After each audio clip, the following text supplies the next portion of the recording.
Hi, everyone. I'm Emma Benninghoff with EDF Action, the advocacy partner of the Environmental Defense Fund. Thank you so much for joining us. Whether you're tuning in live on Facebook or YouTube, we're so excited to have you with us today. At EDF Action, we're working to build political power for climate action with online and on-the-ground organizing. Some of you joining us today may have been part of these efforts, volunteering in communities across the country to call for bold action in Congress and to advocate for transformational investments in clean energy. Thank you so much for your contributions. Today, we're going to be hearing from Kevin Moran and Ronna Kelly, two EDF experts who work every day on the key issues impacting Western communities. We're going to start with a discussion on water policy and climate resiliency, take a quick break to take action together in support of climate, and then move into a brief Q&A. If you have questions throughout this program, please leave them in the comments on Facebook or YouTube. I'm thrilled to introduce my colleagues. First, I'm happy to introduce Kevin Moran. Kevin joins us from Arizona today. Kevin is EDF's Associate Vice President of Regional Affairs. He previously directed state and federal water policy, advocating for EDF's Climate Resilient Water Systems program, and his work now focuses on leading policy in Nevada, New Mexico, and Arizona. Kevin has over 20 years of experience in corporate leadership, public policy, and government consulting. Welcome, Kevin. Thanks for being here. We also have with us this evening, Ronna. Ronna Kelly is calling in from the Bay Area in California, and she serves as EDF's Communications Director for our Climate Resilient Water Systems program. This program aims to reverse groundwater depletion, incentivize water conservation, and balance water supply and demand. Before EDF, Ronna worked as a journalist for more than 10 years and served as the Director of Communications at the Global Footprint Network, an international think tank working to drive sustainable policy decisions. Now I'll pass it to Ronna to get this conversation started. Thanks for being here. Thank you, Emma, and thank you everyone for joining us tonight. As many of you probably already know, we have seen the impacts of the climate crisis become significantly more severe in the last several years in the Western United States. Just last week, a good friend of mine had to evacuate her home in Southern California because of a wildfire, and it's only May. So I came across a LA Times podcast recently that I thought described the situation out here really well, and I thought I'd just start with that. So here it goes. This is code red, folks. It's barely spring in 2022, and we've already broken record heat and drought levels. Major reservoirs across the American West are at record lows. Groundwater is drying up. And come June 1st, millions of Southern Californians will have to learn how to live with the region's most severe water restrictions ever. So stories like this are happening all across the West. And Emma, if you could just put up this slide, we have a map of the drought monitor. This is the latest map, and you can just see how widespread the drought is across the West, with drought conditions at 100% of California and Nevada. Kevin, I thought we would start by you talking about how these impacts of the climate crisis in the West, wildfires, water scarcity, extreme heat, and there's one more that I keep forgetting. Let's see, wildfires, extreme heat, water scarcity, and drought, of course. How these impacts are all interrelated and how they're affecting our communities. Can you start with that? Start talking about that, particularly in Arizona and Colorado River Basin. Yes, indeed, Ron. It's great to be with you, Emma, and all of our EDF Action colleagues and activists. You know, the climate crisis is barging down the front door in the American West, and we're seeing it, as you said, Ronna, in wildfires, extreme heat, and mega drought. The last 23 years have been the driest on record, and we're seeing destabilization and real impacts to people's lives and livelihoods all over the West. Just a couple of examples. If you look at the water supplies that have been publicized, and people are seeing the iconic bathtub ring behind you, Ronna, in your screen background. Lake Powell is at 24% of its capacity, and this is really a striking pair of photographs of the same spot on Lake Powell. So Lake Powell is the big reservoir north of Glen Canyon Dam. They started to fill it in about 1963. and it's by far the lowest it's ever been since then. So I've been on this lake many times with my brothers and my sons. I've been around this rock, Lone Rock, and it just breaks my heart to see this. And it's more than just the recreation economy, which is very important. It's also water supplies for people. If Lake Powell drops to elevation 3455, which is not that far below where it is right now, the water supply for the town of Page, Arizona, is 7,500 people, and the Lachee chapter of the Navajo Nation will not work the way it's currently works. They could lose their water supplies.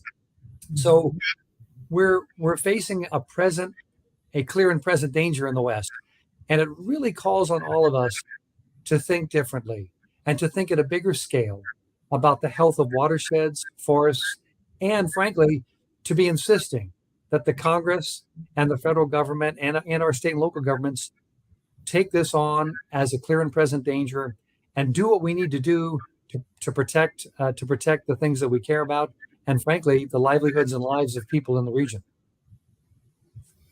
Right. Well, you talked about this a little bit, Kevin, but I wonder if you can go into a little more detail about what the impacts of this climate crisis are on people and nature in the West, and also talk about what is the EDF water team doing to address these impacts. So the warming climate has reduced the Colorado River flows 20% since 2000. And climate scientists tell us that if we don't take bold action on climate, if we don't reduce the amount of methane and CO2 as fast as possible, we have to plan for another 15 to 25% drop in the river's flows. So that's a call to action. And EDF's work in the West is really about sustainable water supplies and resilience. So to give you a few examples, we're working on efforts to conserve water across all sectors in the Colorado River Basin. And secondly, we need to recycle and reuse water. And there's lots of opportunities to do that at a much bigger scale in the Colorado River Basin. And then third, we need to think about investing in the health of forests and watersheds at a much bigger scale.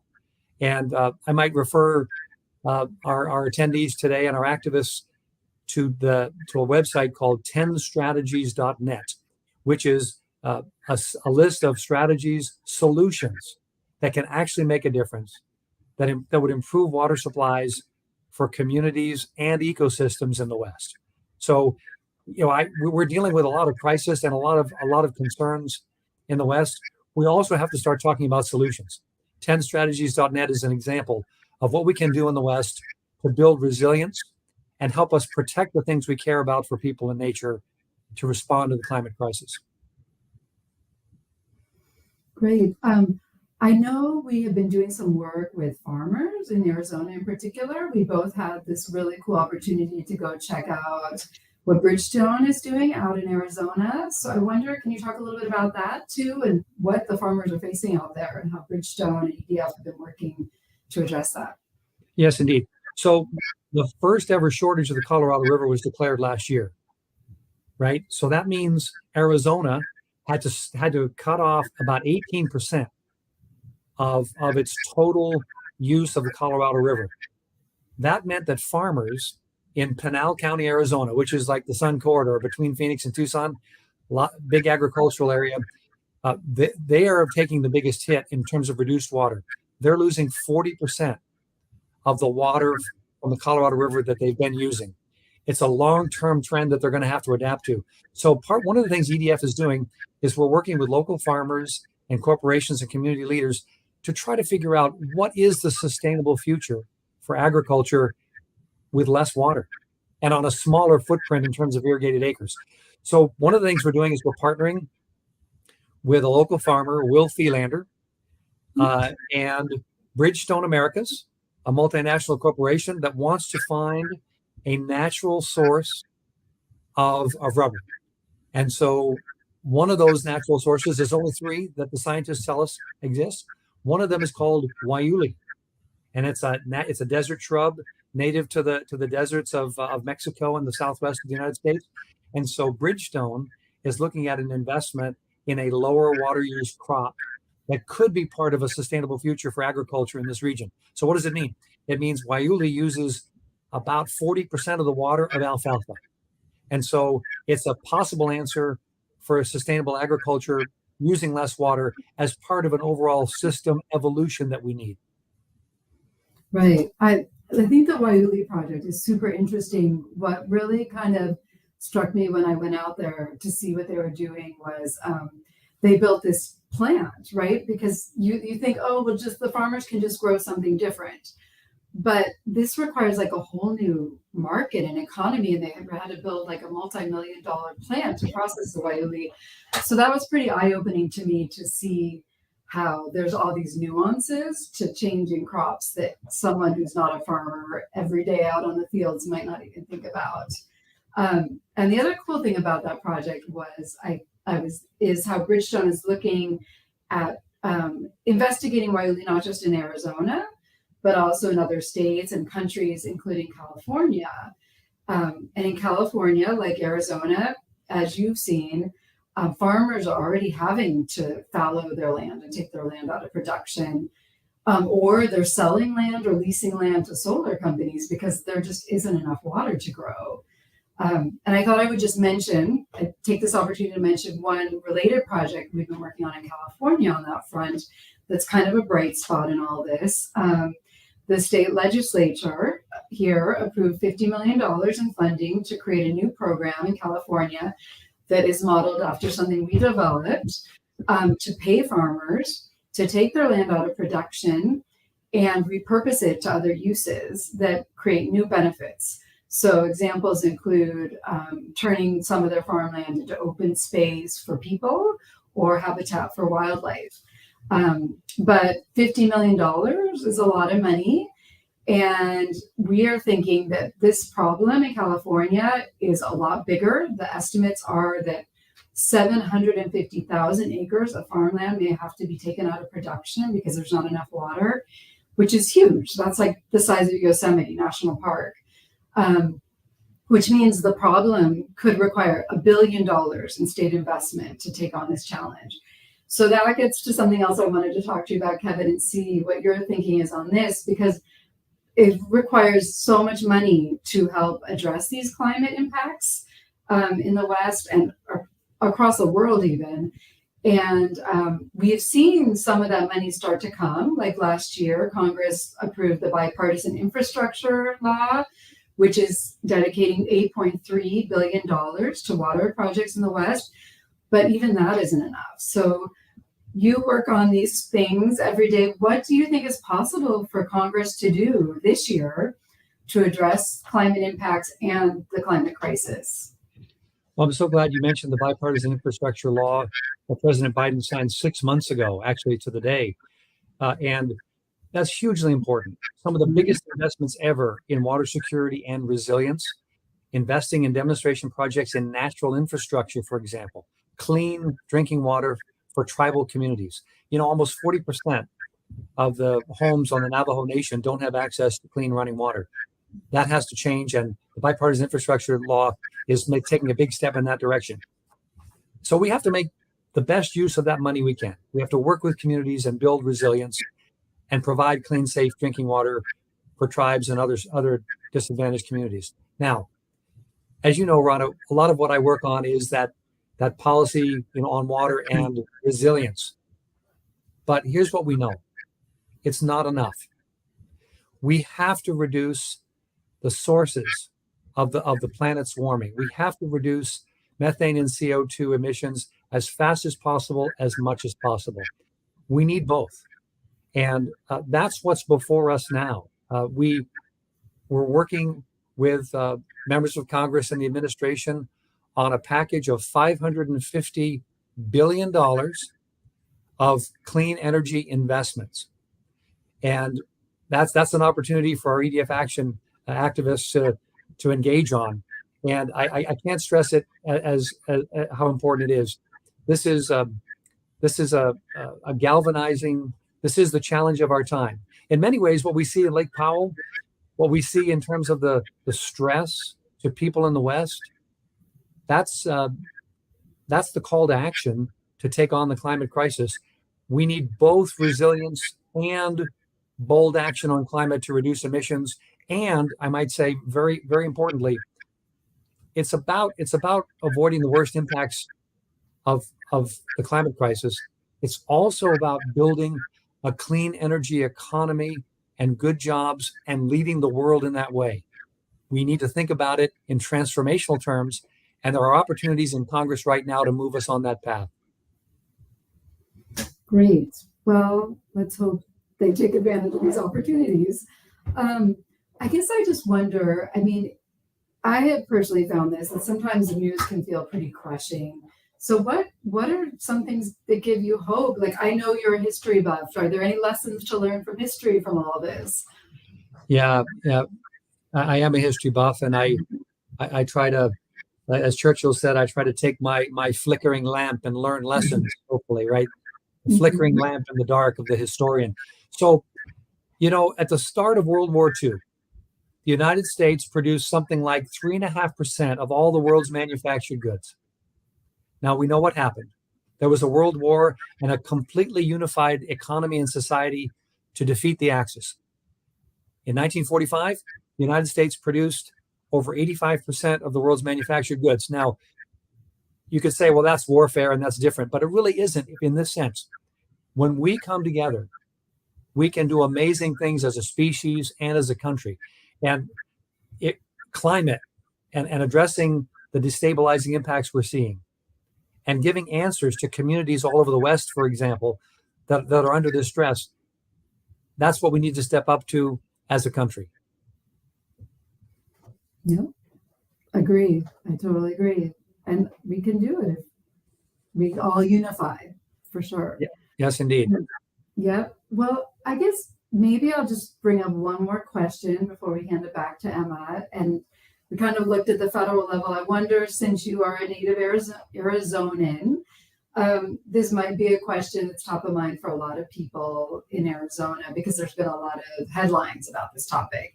And, you hear about the need for innovation to address the climate crisis. So Governor Ducey has proposed, I think it's $1 billion for desalination. What is your thinking on that proposal? Well, we need to take an all of the above approach to water security and the health of our watersheds and ecosystems. So the way we look at it at EDF is desalination is probably part of our future water supply in some way, to some extent. But the problem is, people think about it as a silver bullet, and it's not. We have to think about it as creating water security and resilience with an all of the above approach. So desalination is very expensive. It requires huge energy. Where does that energy come from? Can we be assured that it's renewable energy that we're using? It has environmental and community impacts that need to be studied and understood before you dive into that. So our message to Arizona's governor and lawmakers is, yes, study it. Yes, work with the other states and Mexico on proposals for desalination, but don't rely on it for the water supply you need in the next couple of decades. You have to do more conservation, reuse, recycling, stormwater recharge, augmenting aquifers where you can, and taking an all of the above approach. So our concern is, don't spend too much on one strategy that only gives you part of what you need. Think about it holistically and make sure you do it in a transparent way from a government standpoint. Right. And not to mention, it would take, I don't know how many years to even build a desalination plant. Yes. Get cooperation from Mexico. Whereas the crisis is now, as we're all experiencing, and like this image behind me shows how low Lake Mead is, and it's probably just going to get lower if we don't. Right. It's somewhat easy, frankly, for an elected official to just talk about new supplies. That's an easier conversation than conservation across all sectors and getting going on some of the proven strategies that do cost money, that do require investment, but the proven strategies around water reuse and recycling, around stormwater recharge, and also what you need to do for healthy forests. So those are somewhat less appealing from a political standpoint. But the more we realize what we need to do, the more people realize what water stress means in their lives, the more willing we are to take it on. And actually, as you know, Ronna, the public opinion surveys all over the Colorado River Basin, all over the West, are very clear that the engaged public, people in general, know that we have a crisis. They support bold climate action by Congress by numbers in the mid-60s and up across independents, Republicans, and Democrats. In Arizona, the support for water conservation and for doing things to protect groundwater supplies in rural Arizona, for example, you're at 70% with conservatives, even after you use negative arguments against it, right? You use the old arguments of the extraction industries, right? So the public is there. It requires focus on practical solutions and working together across multiple sectors. This is an all of the above challenge, and it requires all of society to engage. Right, all hands on deck. Indeed. We have a little bit of time, so we didn't really talking about this in advance, but I know you're well versed on this topic, and I thought we might as well seize the opportunity. You just mentioned rural Arizona and the situation there, and I think probably a fair number of people on this call might be surprised about the situation of rural Arizona in the 21st century with a drought. So can you describe what's happening in rural Arizona or not happening? You bet. Yeah, glad to do it. So it would probably surprise most people in this conversation to learn that in 80% of Arizona's geography, home to 1.5 million people in some of the most biodiverse areas in North America, there's no restrictions on groundwater pumping, none.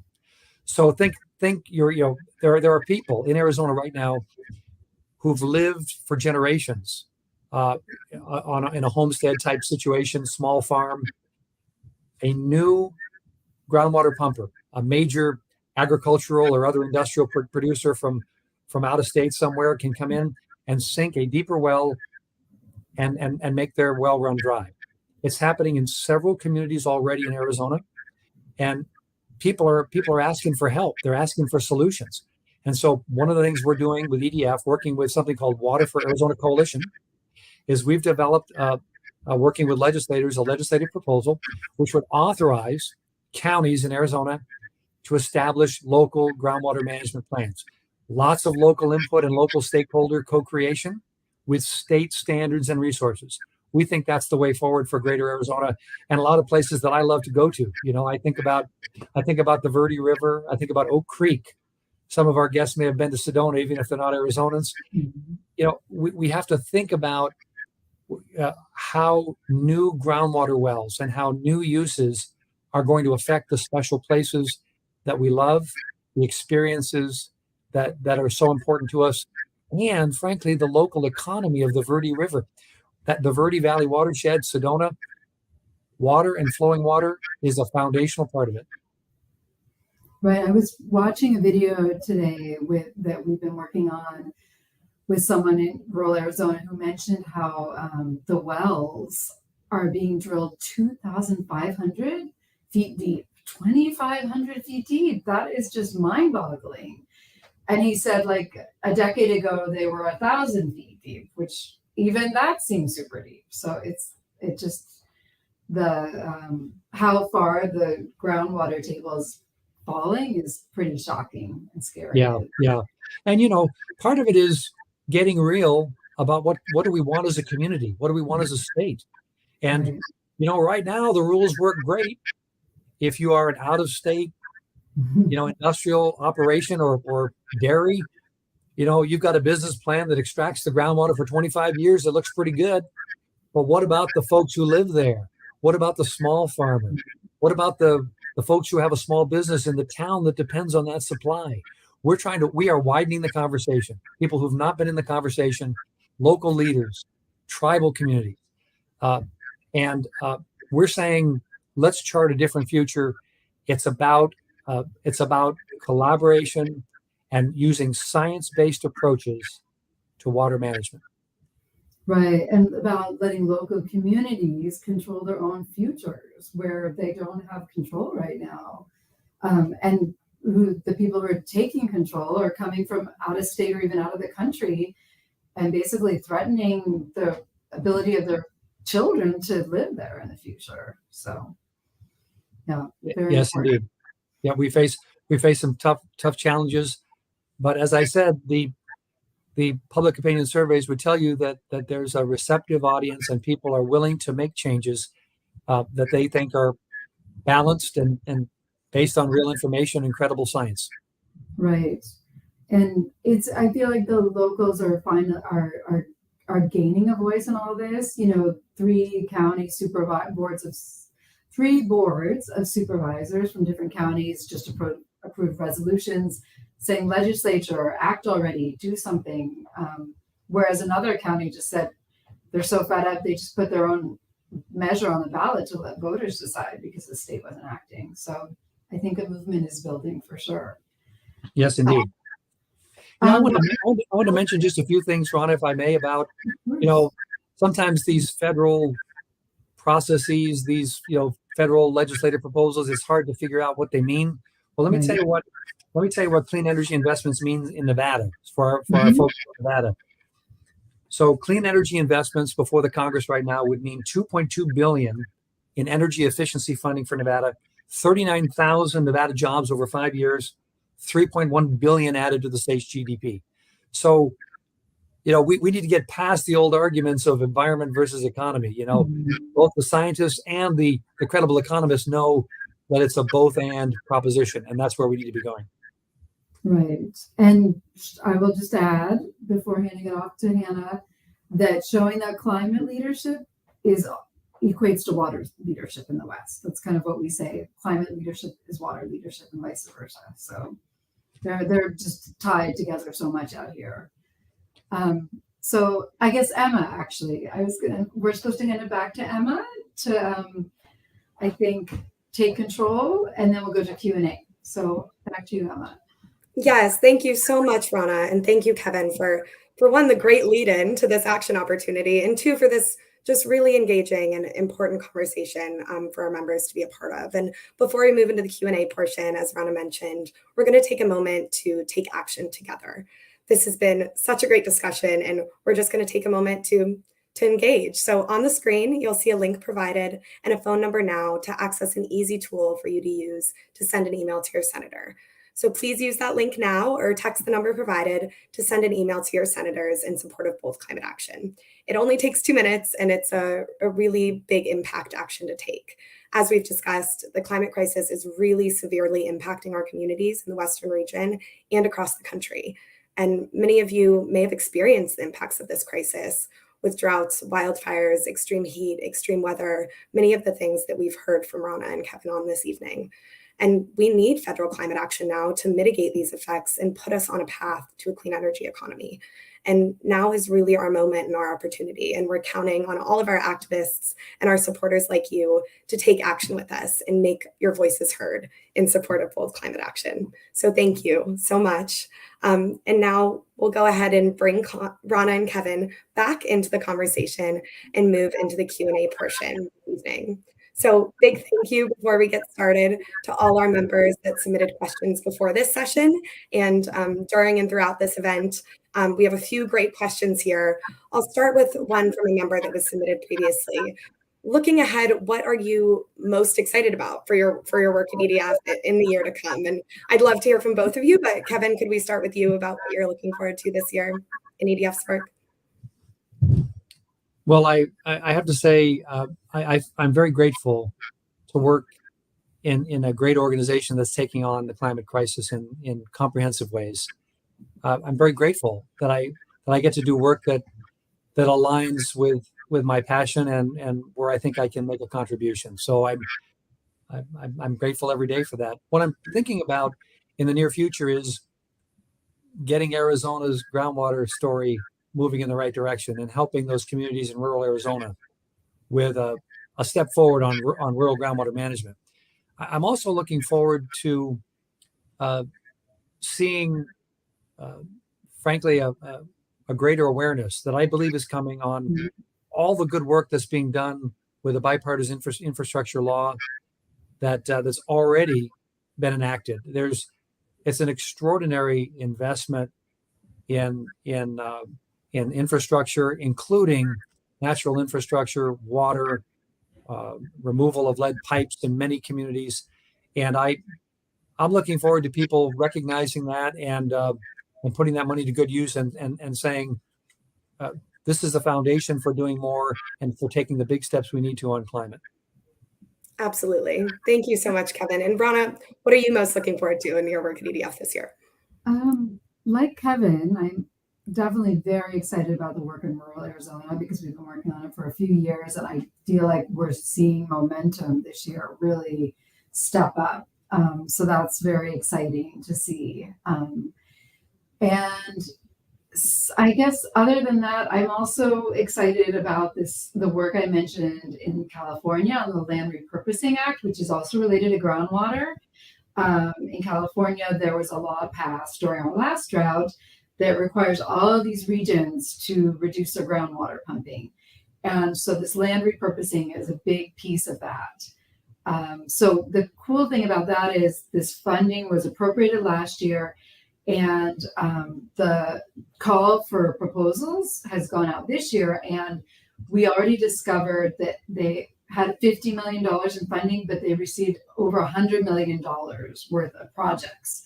So the program's already totally oversubscribed, like by a factor of 2, which just shows how big the demand is. So it's exciting to see what those projects are, what's going to be approved, and see groundbreaking for them and changes to the landscape that brings about positive benefits for people and wildlife. Thank you so much, Ronna. And wow, it makes me so excited to work at EDF and work, with such great leaders that have so many exciting things coming up in the future. It's really gratifying. So thank you. The next question, and this one is, maybe it's an environmentalist, but the question is, what keeps you up at night the most? What's keeping you up? And I'll start with you, Ronna. Can you share what's top of mind? I will just go to the personal that I'm kind of just dreading wildfire season in summer again. Just having my friend already evacuated, every summer, honestly, we dread that here in California. A couple of years ago during COVID, we're like working from home, and you guys might have read there was this one day where because of the wildfires, the sun did not come out. It was like dark and we got an orange sun all day. And it was felt like an apocalyptic thing going on. And I just don't want to have that happen again. So every year now, we're just hope for the best. Yeah. Yeah. Thank you, Ronna. Absolutely sharing that. It's a scary and hard time for many as we look ahead to wildfire season. And Kevin, what's keeping you up at night the most? Well, I touched on history for optimism, so maybe I'll touch on it for what keeps me up at night. Brad Udall, who's a scientist on climate in the Colorado River Basin at Colorado State University, at a recent conference, he said, right now, fighting the climate crisis feels like we were fighting World War II with 40% of the population that didn't think the Axis were a threat. So, okay, now I don't want that to get me down or anybody else, but it does speak to the reality that we have work to do. We have work to engage our neighbors, to be able to listen to people that come from a very different place than we do, and to come at it from a place of intentionality and frankly compassion for each other and the world that we cherish. I think if we take that approach and being assertive as advocates, I think we can make the story what it needs to be for people and the planet. Absolutely. I would just add, I think just because of the impacts that we're seeing and that I have mentioned, that I'm experiencing or I'm experiencing personally, I think that as Kevin referred to, like the polls, a few years ago when I started EDF, climate change was not at the forefront of Arizonans' awareness to the degree it is now. I think people want action at this point. So that's the positive thing. Absolutely. Thank you so much, Ronna. And I certainly share in that thought. I work quite a bit with our grassroots organizers and folks on the ground, and you hear more and more the recognition of the urgency of this moment. That, the crisis is here, it's affecting everyone. And I hear that quite a bit from our activists and supporters in the field. So I certainly share in that. And thank you. And the next question is about environmental injustice and what EDF is doing about it. The question is, I've heard a lot about environmental injustice. We've heard a lot about how the impacts of climate change are disproportionately affecting low-income and marginalized communities. And I'd love to hear how EDF is thinking about addressing environmental injustices while doing this work in resiliency. Kevin, do you want to talk about tribes first, and I can talk about some stuff here? Yes, I'd be glad to. So my view is that we are in an intentional transformation that's overdue as an organization, as an environmental movement. And part of the transformation is to find ways to think about our work and our goals and how we do our work differently, because so much injustice and pain and suffering has resulted from past policies and the way our society has approached a lot of these issues.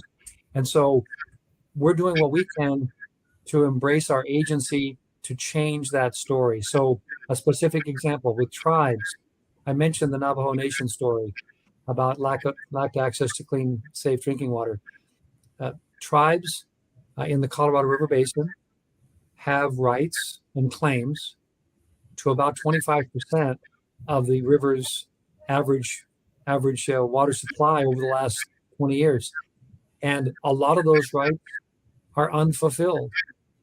They're not being used. That's part of that's legal. Part of that can be with infrastructure and the lack of infrastructure. So at EDF, we're saying that tribes need to be full partners and fully engaged upfront in the planning and decisions about the Colorado River. So we're working closely with them. And another example would be tribes providing leadership. Without tribes, we wouldn't have the drought contingency plan that was done in 2019, which avoided a crisis in 2019. The Colorado River tribes, for example, is conserving 50,000 acre feet per year. That's about enough for 250,000 people for a year. They're conserving that and leaving it in Lake Mead for the health of the overall system and long-term planning. So that's an example of tribal leadership, which is indispensable. Right, and I can just add, tribes haven't had a seat at the table in the past for a lot of these decisions on water policy on the Colorado River. And in California, similarly, there's a lot of communities, often low income, Spanish speaking or other speaking other languages, who have just been totally cut out of decision making in California water policy.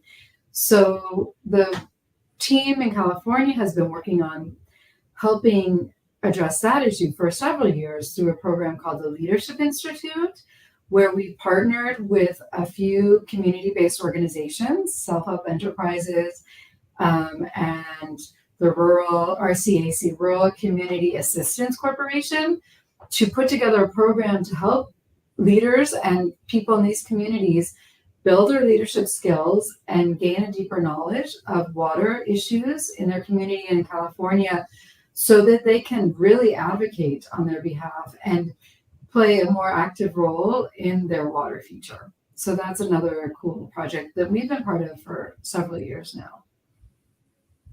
Great. Thank you so much, Ronna and Kevin, for those great answers and that great question about such an important and timely topic to be considering. And with that, I think those are all the questions we have time for this evening. But huge thank you to you both, Kevin and Ronna. It's been such an interesting and engaging conversation, and I'm so grateful to have given our members the opportunity to hear from you both. And thank you to all of you that are joining us today, and thank you for taking action with us.